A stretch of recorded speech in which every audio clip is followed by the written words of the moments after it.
Movie شروع ہوتی ہے ایک لڑکے کو دکھاتے ہوئے جو کہ اسکول جا رہا ہوتا ہے. اس کا نام ٹام ہوتا ہے.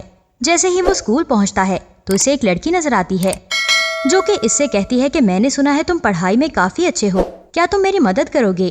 شام کو جب ٹام اس لڑکی کے گھر جاتا ہے تو دیکھتا ہے کہ اس کا بھائی زمین پر بے ہوش پڑا ہے. وہ کافی پریشان ہو جاتا ہے اور اپنے دوست کے روم میں جاتا ہے اس سے پوچھنے کے لیے کہ اس کو کیا ہوا ہے. لیکن وہ دیکھتا ہے کہ ایک آدمی اس کے کمرے سے باہر نکلا ہے اور وہ اپنے موبائل سے کچھ ریکارڈ کر رہا تھا. تبھی دوسرا آدمی بھی باہر آتا ہے. ان دونوں آدمیوں کے منہ پر ماسک لگا ہوتا ہے.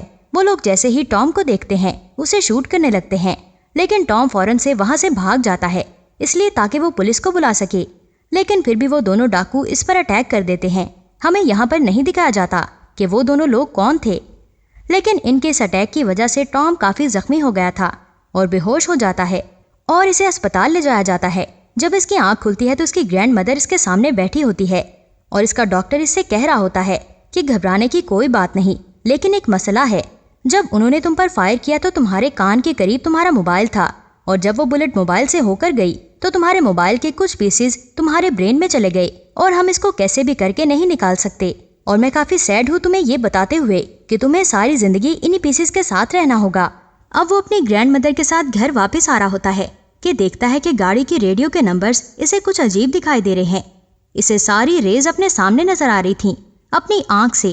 جب وہ گھر آتا ہے تب بھی اس کے ساتھ یہی چیز ہوتی ہے اور اسے کچھ سمجھ نہیں آتا کہ اس کے ساتھ کیا ہو رہا ہے. ٹام تنگ آ کر سو جاتا ہے. نیکسٹ جب اس کی آنکھ کھلتی ہے تو گرینڈ مدر اسے بتاتی ہے کہ تمہاری دوست کے ساتھ اس دن کسی نے زبردستی کی تھی. مجھے لگتا ہے کہ تم اس کا حال پوچھنے جانا چاہیے. ٹام کی دوست کا نام لوسی ہوتا ہے. جب وہ لوسی کے گھر پہنچتا ہے تو وہ دیکھتا ہے کہ اس کا بھائی بیٹھا ہوا ہے. وہ دونوں آپس میں باتیں کرنے لگتے ہیں.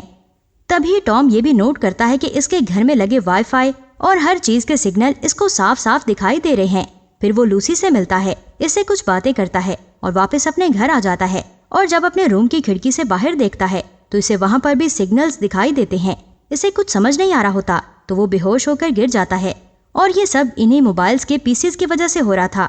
پھر اس کے بعد اسے ایک بیڈ بوائے کا ویژن آتا ہے. وہ ان کے اسکول میں ہی تھا اور ہر جگہ وہ بیڈ بوائے کے نام سے ہی مشہور تھا کیونکہ وہ سب کو تنگ کیا کرتا تھا.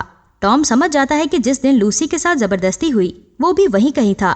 یہ ساری باتیں ٹام اپنے میل بیسٹ فرینڈ کو بتاتا ہے, لیکن وہ کہتا ہے کہ یہ تمہاری غلط فہمی ہے, تمہیں غلط لگ رہا ہے, ایسا کیسے ہو سکتا ہے. اس کے بعد وہ دونوں اسکول بس میں بیٹھ جاتے ہیں جہاں پر سارے اسٹوڈنٹس اپنے موبائل یوز کر رہے ہوتے ہیں.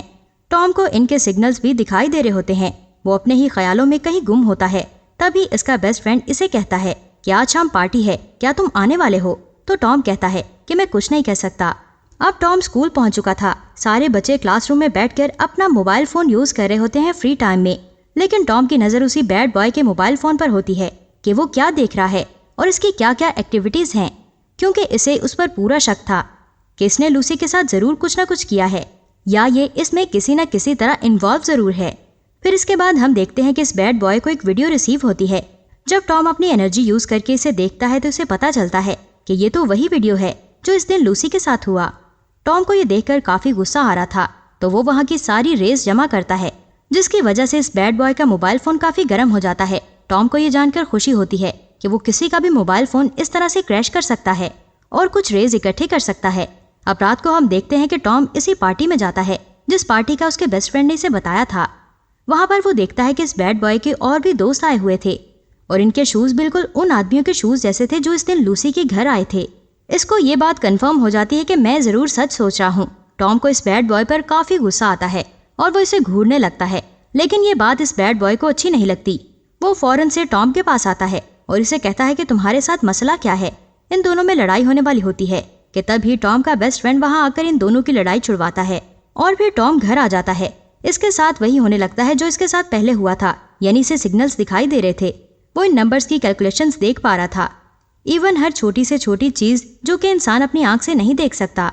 ٹام اپنی ان پاورز کو یوز کر کے ہیکنگ بھی سیکھ لیتا ہے اور پھر وہ اس بیڈ بوائے کے نمبر پر ٹیکسٹ بھیجتا ہے کہ میں تم پر نظر رکھے ہوئے ہوں. لیکن وہ اپنا نام نہیں بتاتا اور اس کے دوستوں کے نمبرز پر بھی سیم میسج بھیجتا ہے. اور پھر اس کے بعد وہ لوسی کے پاس جاتا ہے اور اسے کہتا ہے کہ آؤ کہیں گھومنے چلیں. وہاں پر لوسی ٹام سے کہتی ہے کہ میں فی الحال اسکول نہیں آؤں گی. تو ٹام اسے سمجھاتا ہے کہ اگر تم اسکول نہیں آؤ گی تو کیسے پڑھو گی, اور ہمیں تو ایک ساتھ ایگزام پاس کرنا ہے نا. تم تو اسٹرانگ ہو اور پھر اس کے بعد یہ دونوں باتیں کر کے وہاں سے جا رہے ہوتے ہیں کہ تب ہی ان کا سامنا اسی بیڈ بوائے سے ہوتا ہے۔ وہ بیڈ بوائے اور اس کے کافی زیادہ دوست ان کے سامنے آتے ہیں اور ان سے کہتے ہیں کہ مجھے کافی برا لگ رہا ہے لوسی کے لیے، ہم ضرور پتہ لگائیں گے کہ کن لوگوں نے اس کے ساتھ یہ برا کیا ہے، کیونکہ ٹام جانتا تھا کہ یہ سب کچھ اسی بیڈ بوائے نے کیا ہے، تو اسے اس پر غصہ آنے لگتا ہے اور کہتا ہے کہ تم چھوڑ دو، تم جاؤ یہاں سے۔ اور یہ بات سن کر اس بیڈ بوائے کو بھی غصہ آ جاتا ہے اور وہ اس سے لڑنے لگتا ہے۔ ٹام وہاں سے لوسی کو لے کر جاتا ہے اور اسے گھر چھوڑتا ہے، اور پھر وہ جب وہاں سے واپس آ رہا ہوتا ہے تو دیکھتا ہے کہ وہ بیڈ بوائے اور اس کے دوست ایک گاڑی چرانے کی کوشش کر رہے ہوتے ہیں۔ وہ اس لاک کو توڑ کر اندر چلے جاتے ہیں اور جب وہ گاڑی میں بیٹھتے ہیں تو ٹام اپنی پاورز یوز کر کے گاڑی کو لاک کر دیتا ہے۔ اب وہ بیڈ بوائے اور اس کا گینگ باہر نکلنے کی کافی کوشش کرتے ہیں، لیکن وہ کیسے نکل سکتے تھے؟ اور یہ سین ٹام کافی انجوائے کر رہا ہوتا ہے، اور پھر ٹام اپنی پاورز یوز کر کے گاڑی کے اندر ہیٹ کو بڑھا دیتا ہے، جس کی وجہ سے گاڑی میں آگ لگ جاتی ہے۔ اب یہ سارے لوگ گاڑی میں سٹک تھے اور کافی گرمی میں تھے، اور گاڑی کے ریڈیو میں ٹام کی آواز آتی ہے کہ تم ہی لوگ ہو نا جنہوں نے لوسی کے ساتھ برا کیا ہے۔ اب وہ لوگ ڈرے ہوتے ہیں اور انہیں پتا ہوتا ہے کہ یہ ہیکر اب ہماری جان نہیں چھوڑنے والا، تو وہ کہتے ہیں کہ ہاں ہم نے ہی کیا ہے۔ ٹام ان سے کہتا ہے کہ مجھے اپنے باس کے بارے میں بتاؤ جس نے تمہیں یہ گن دی اور یہ سب کرنے کو کہا۔ یہ کہتے ہیں کہ وہ ایک ٹرک ڈیلر ہے۔ ٹام ان سب کو چھوڑ دیتا ہے اور اب وہ گھر آتا ہے اس ٹرک ڈیلر کا پتہ لگانے کے لیے۔ اب اگلے دن ٹام وہاں پر پہنچتا ہے جہاں پر وہ ٹرک ڈیلر رہتا تھا۔ وہ اس کی گاڑی کھول کر اسے گندا کرنے لگتا ہے اور اس کی ویڈیو بنا کر اپنی پاور یوز کر کے اس ٹرک کی سکرین پر دکھاتا ہے، اور جب وہ آدمی یہ دیکھتا ہے کہ اس کی گاڑی گندی ہو رہی ہے تو وہ فوراً سے باہر آتا ہے غصے میں، لیکن اسے باہر کوئی بھی نہیں دکھتا، اور اسی بات کا فائدہ اٹھاتے ہوئے ٹام اس کے گھر کے اندر چلا جاتا ہے اور ساری لائٹس توڑ دیتا ہے، ہر چیز خراب کر دیتا ہے۔ اس کے بعد وہ اس کے گھر سے کافی زیادہ ڈرگز اٹھاتا ہے اور اپنے گھر چھوٹے چھوٹے پیکٹس میں بند کر کے اس بیڈ بوائے اور اس کے گینگ کے گھر میں چھوڑ آتا ہے، اور پھر پولیس کو انفارم کرتا ہے۔ پولیس ان کے گھر پر ریڈ مارتی ہے اور ان کو پتہ چل جاتا ہے کہ ان کے گھر میں ڈرگز ہیں، اور وہ سب کو اریسٹ کر لیتی ہے۔ اب ٹام اپنی پاور سے اس ڈرگ ڈیلر کا سارا بینک اکاؤنٹ خالی کر دیتا ہے۔ اس ڈرگ ڈیلر کو کچھ سمجھ نہیں آ رہا ہوتا، تو وہ آگے سے اپنے باس کو کال کرتا ہے کہ یہ سب ہو رہا ہے، تو اس کا باس کہتا ہے کہ ٹھیک ہے میں تمہیں اور ڈرگز بھیجتا ہوں، اب کی بار خیال رکھنا۔ ٹام کو بھی یہ سب پتہ چل جاتا ہے۔ جس جگہ پر ڈرگز آنے تھے وہ اس جگہ پر اپنا فیس کور کر کے پہنچ جاتا ہے، لیکن وہ ڈرگ ڈیلر ٹام کو وہاں پر دیکھ لیتا ہے اور اسے بہت مارتا ہے، لیکن ٹام بھی اپنی پاور یوز کر کے وہاں پر الیکٹرو میگنیٹک ویوز بنا دیتا ہے، جس کی وجہ سے سب کی باڈی میں درد ہونے لگتا ہے۔ ٹام کافی انجرڈ ہو چکا تھا، اس لیے وہ راستے میں ہی کہیں بے ہوش ہو جاتا ہے، اور جب اسے ہوش آتی ہے تو صبح وہ اپنے گھر آتا ہے۔ وہ دیکھتا ہے کہ وہی ڈرگ ڈیلر اور اس کا باس اس کے گھر آئے ہوئے ہیں اور اس کے گھر والوں کو ڈرا رہے ہیں، اور پھر سب سے بڑا باس ٹام سے کہتا ہے کہ میں جانتا ہوں کہ تم میں بہت پاورز ہیں، تم ویوز کو کنٹرول کر سکتے ہو، کسی کا بھی موبائل ہیک کر سکتے ہو، ایون بینک اکاؤنٹ بھی خالی کرا سکتے ہو، ایسی کون سی پاور آ گئی ہے تمہارے پاس؟ تم میرے لیے بھی دوسرے لوگوں کے بینک اکاؤنٹس ہیک کرو، وہ سارا پیسہ لا کر مجھے دے دو، اور اگر تم نے ایسا نہ کیا تو میں نے لوسی کو کڈنیپ کر رکھا ہے، اور آگے پھر تم جانتے ہو۔ ٹام کو پتہ چلتا ہے کہ ان لوگوں نے لوسی کو اور اس کی گرینڈ مدر دونوں کو کڈنیپ کر رکھا ہے، اور باس ٹام کو زور دے رہا ہوتا ہے کہ جلدی سے اس کے اکاؤنٹ میں پیسے ٹرانسفر کیے جائیں، اور ٹام کو ایسا کرنا پڑتا ہے۔ لیکن تبھی ٹام کو ایک آئیڈیا آتا ہے کہ اگر میں موبائل کنٹرول کر سکتا ہوں تو کیوں نہ میں لوسی کے موبائل سے پولیس کو فون کر دوں، اور وہ ایسا ہی کرتا ہے۔ پولیس لوکیشن ٹریس کر کے وہاں پر آ جاتی ہے، اور باس ٹام سے کہتا ہے کہ تم حیران ہو رہے ہوگے کہ مجھے تمہارے بارے میں کس نے بتایا، تو یہ جان کر اور حیران ہو جاؤ کہ وہ کوئی اور نہیں تمہارا اپنا بیسٹ فرینڈ ہے جس نے تمہیں دھوکہ دیا چند پیسوں کی خاطر، اور اگر اب تم مجھے نہیں بتاتے یا میرے اکاؤنٹ میں پیسے ٹرانسفر نہیں کرتے تو اپنی خیر منانا۔ اب وہ باس اسی بیڈ بوائے کو کال کرنے لگتا ہے جس نے لوسی کو کڈنیپ کر رکھا تھا، لیکن وہ اس کی کال نہیں اٹھا رہا تھا۔ باس اپنے سب ساتھیوں کو لے کر اور ساتھ ٹام کو بھی لے کر اس جگہ پر جاتا ہے، تو اسے پتا چلتا ہے کہ وہاں پر تو پولیس آ چکی ہے، لیکن اس بیڈ بوائے کی گینگ نے لوسی کو چھپایا ہوتا ہے۔ اسی دوران ان لوگوں کی گن نیچے گر جاتی ہے جسے لوسی اٹھا لیتی ہے اور پھر سب کو گن پوائنٹ پر لے لیتی ہے، اور ان لوگوں سے کہتی ہے کہ تمہیں شرم آنی چاہیے، میں تمہاری کلاس فیلو تھی اور تمہاری بہن کی طرح تھی، پھر بھی تم لوگوں نے میرے ساتھ یہ سب کیا۔ اس دن میں نے تم لوگوں کو پہچان لیا تھا تم لوگوں کی آواز سے، لیکن میں خاموش رہی کیونکہ مجھے یقین نہیں آ رہا تھا۔ تم لوگ مجھ سے معافی مانگو ورنہ میں تم لوگوں کو کبھی معاف نہیں کروں گی۔ وہ سب لوگ اسے معافی مانگتے ہیں اور لوسی وہاں سے باہر آ جاتی ہے۔ تبھی وہ دیکھتی ہے کہ اس کے سامنے اس ڈرگ ڈیلر کا باس کھڑا ہے۔ وہ لوسی کو پھر سے پکڑ لیتا ہے، تبھی وہاں پر ٹام آ جاتا ہے۔ وہ باس ٹام سے کہتا ہے کہ فوراً سے میرے اکاؤنٹ میں سب کے سب پیسے ٹرانسفر کر دو ورنہ لوسی بھی گئی آج۔